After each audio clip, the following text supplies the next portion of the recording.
Good evening. Welcome to the community of restoration and enlightenment. That's us, that's you, that's we.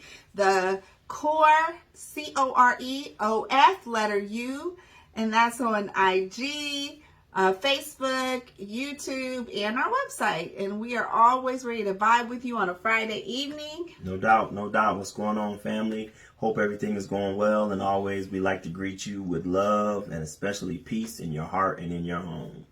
Wifey had a beautiful topic that we just wanted to kind of get in and get out this week and talk about. Hopefully, it will be provocative for you in your relationships, or if you're looking to get in a relationship. Hopefully, it will spark some conversation that's healthy, not unhealthy, and hopefully, it won't cause no troubles and no fights in the home. So, what was the topic that you wanted to talk about? Rules on talking with your ex, the X factor. Before we get into this, let me just say, I don't talk to any of my exes, so it's fine. So don't think that we're talking about this because I messed up or did something wrong. But yeah, right. No, I mean, this is just real talk. And I mean, you do have people that occasionally keep up with you that will call you. In the past. That you dated in the past. I was talking more recently, but yeah. And I mean, talk also loosely, I think, comes under the umbrella of DM. Texting, because we got social media, so now you got people that can find you, and I know that Ken has a much more prevalent social media presence and just activity than I do. So we got a couple things we could talk about. What are the rules? Do you have rules? Should you have rules for talking to your exes? My answer is yes, you should get ahead of it. You should address it when your relationship gets to the point where you are exclusive. And the reason I say that is because Ken and I believe when we coach couples and having like rules of engagement, scenarios and things that you have already kind of laid the foundation and groundwork for how you want to maneuver in your relationship and address those issues. It could be things, we have a lot of things that we cover with couples that we coach, but this is one of them. And one of the things is, I think we're fine with cordial communication with exes. That kind of came out organically in our conversations. However, if it gets to a point where it's excessive or frequent, I think we would both have an issue. Yeah, no doubt. I think you also got to know your partner, So, we established that trust from the beginning, and that's why it was so important that we had that communication in the beginning. Where are you with your exes? What's going on? Do you talk to them? Do they come and see you? Do you still date? Are you sleeping with them? Whatever it is. But now you're saying we're at a point now where we're exclusive. So obviously a lot of that stuff shouldn't be happening if you're saying you're exclusive. So I think you should just know your partner, and I think that you should make sure that you establish those ground rules for it all. So like for us, there were a couple of exes from, years before that we did keep up with every once in a while. They might just reach out and say, hey, what's going on? With our professions, that we've had in the past, they may ask a question, hey, I'm dealing with this. How could I get out of that? So those types of things happen.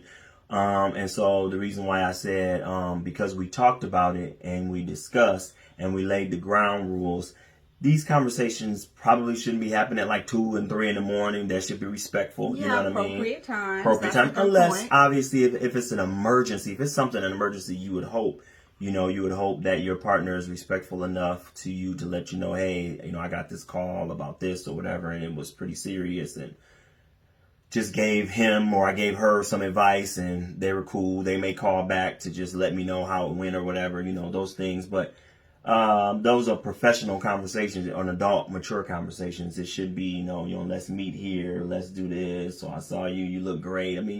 I think it's all about the dialogue. What's going on in the dialogue between you and that ex? What's the interaction? What's going on? And remember, I've asked you, would you ever want to have a conversation or dinner with one of your exes? Like a clarifying thing. We talked about that. Would I ever want to have it? Yeah. And I think you just need to put it on the table. I would say the best thing is if you have to keep something a secret, or if you have to kind of creep around on it, then something's wrong. If you can't share it, if you gotta go out the room, then something's wrong. If it's that ex, the one that's either still tatted on your body, or was the one that caused drama in the current relationship, you've got to consider that. What are you putting at risk? So there's no one size fits all. But I would also say, like, we have a rule that we don't let one another be in the room with anyone we've had relations with or have dealt with in any level. They might not know that we know.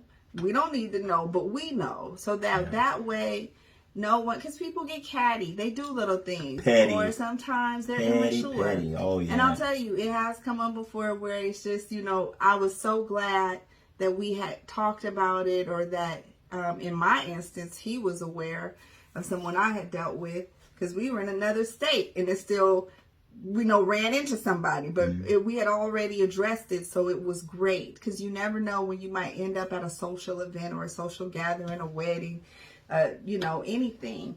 And it's for the mature, because you don't want if your significant other has issues with jealousy, they could be like, oh, you're acting different around this person. And hopefully, to the party that's receiving the honesty and the information, they don't use that against you.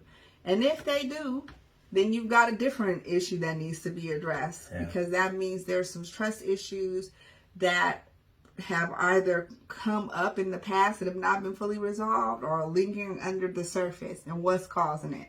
So, these are the kind of things we're here to help support couples through, but we really want to make sure that you pay attention to it in your relationship and get ahead of it, like insurance, protecting around your relationship, so you don't have to deal with it on the fly. We already know what's acceptable and not acceptable. So the idea is to be more proactive, so you're not so reactive. You know what I mean? So if I can be a little more, now like she said, we were out of state, so that was something we didn't know, whatever. So, but because we had the proactive conversations before, I was prepared, she was prepared, we were prepared, Now, sometimes both of you can be on your A game and prepared.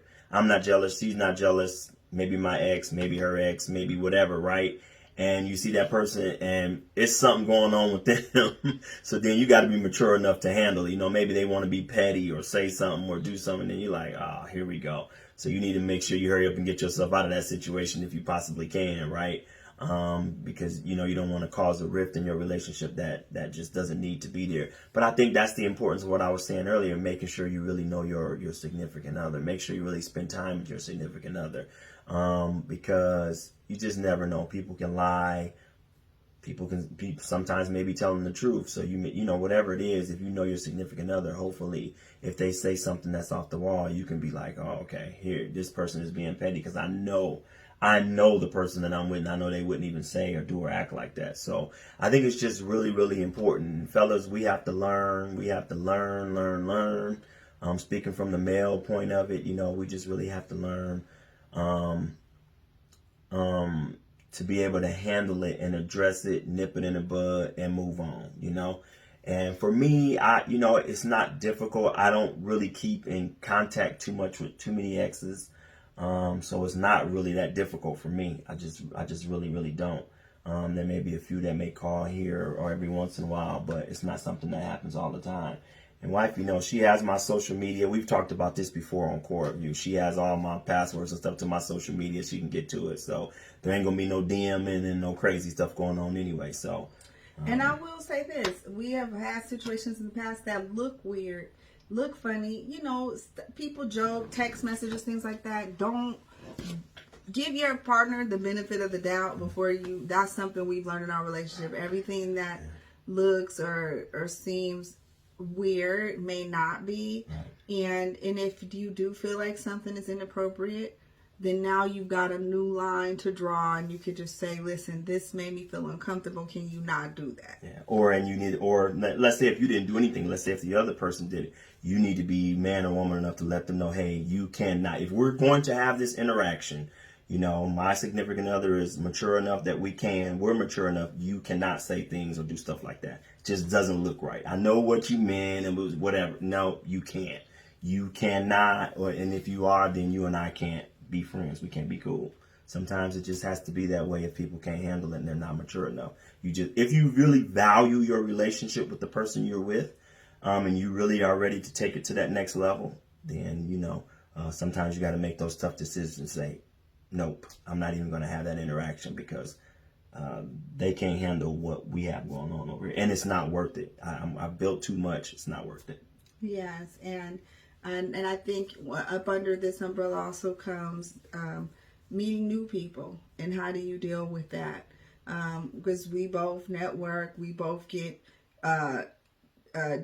messages and numbers from people we haven't met, but we talk about it.